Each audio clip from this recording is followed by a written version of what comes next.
చేనేత పరిరక్షణ ర్యాలీ జనగామ జిల్లాలోని రైల్వే స్టేషన్ నుంచి కలెక్టర్ ఆఫీస్ దాకా వేలాది చేనేత కార్మికులం వచ్చి ఇక్కడ మా యొక్క సమస్యలను జిల్లా కలెక్టర్ గారికి వినతి పత్ర రూపకంగా ఇవ్వడం జరిగింది.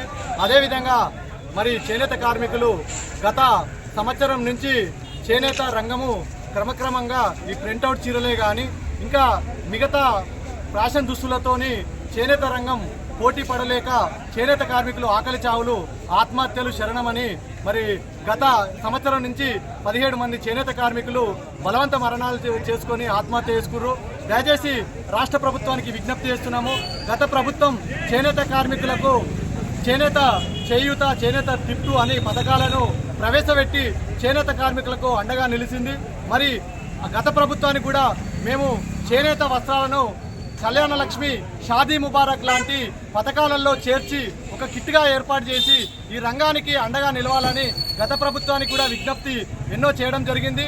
మరి ప్రభుత్వం మారింది, కొత్త ప్రభుత్వం ఇప్పుడు రాష్ట్ర ముఖ్యమంత్రి రేవంత్ రెడ్డి గారు రావడం జరిగింది.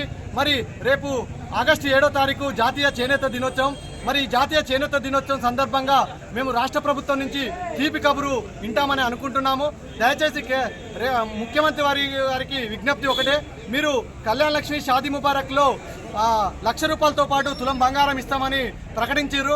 మరి ఆ తులం బంగారం బదులు మా చేనేత వస్త్రాలను కిట్టుగా ఏర్పాటు చేసి ఈ నూతన దంపతులకు ఈ చేనేత పట్టు వస్త్రాలను, ఆ లుంగీలు కానీ, ధోతీలు కానీ, టవళ్ళు కానీ ఇవన్నీ ఒక కిట్గా ఏర్పాటు చేసి అందియడం వలన వేలాది చేనేత కుటుంబాలకు అండగా నిలిచిన వాళ్ళు అవుతారు.